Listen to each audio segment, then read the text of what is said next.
सत्यवन की कहानी, एकता में बल। बहुत समय पहले की बात है। एक घना और हरा भरा जंगल था जिसका नाम था सत्यवन। इस जंगल में ऊंचे ऊंचे पेड़, मीठे पानी की नदी और चारों ओर हरियाली थी।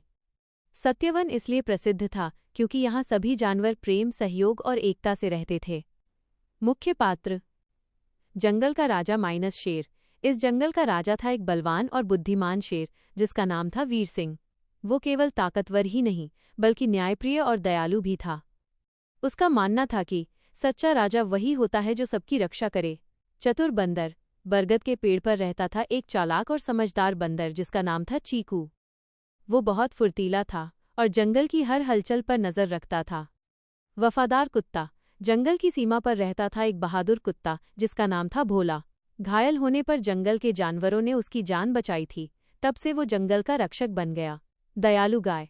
नदी के किनारे घास के मैदान में रहती थी एक ममतामयी गाय जिसका नाम था गौरी। वो बीमार और भूखे जानवरों को भी दूध देती थी। शांत जीवन। सत्यवन में सब कुछ बहुत ही सुचारू रूप से चल रहा था। 1. शेर सबकी रक्षा करता। 2. बंदर जानकारी देता। 3. कुत्ता पहरा देता। 4. गाय सबको पोषण देती। खतरे की शुरुआत और एकता। एक दिन चीकू बंदर ने देखा कि इंसान जंगल काटने आ रहे हैं और नदी का पानी कम हो रहा है। वीर सिंह ने तुरंत सभा बुलाई। जब कुछ जानवर डरने लगे तब चीकू की योजना और शेर की दहाड़ ने इंसानों को डराकर भगा दिया। परंतु असली संकट तब आया जब कालू नाम के सियार ने जानवरों के बीच फूट डालने की कोशिश की। उसने झूठ फैलाया जिससे जानवरों में आपसी मतभेद पैदा हो गए। सच्चाई की जीत। जब जंगल की एकता टूटने लगी तब गौरी गाय ने सबको समझाया कि जब दूध और पानी अलग हो जाते हैं तो दोनों बेकार हो जाते हैं।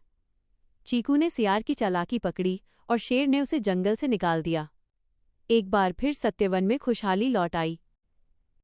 कहानी की सीख, मॉरल: एकता में बल है।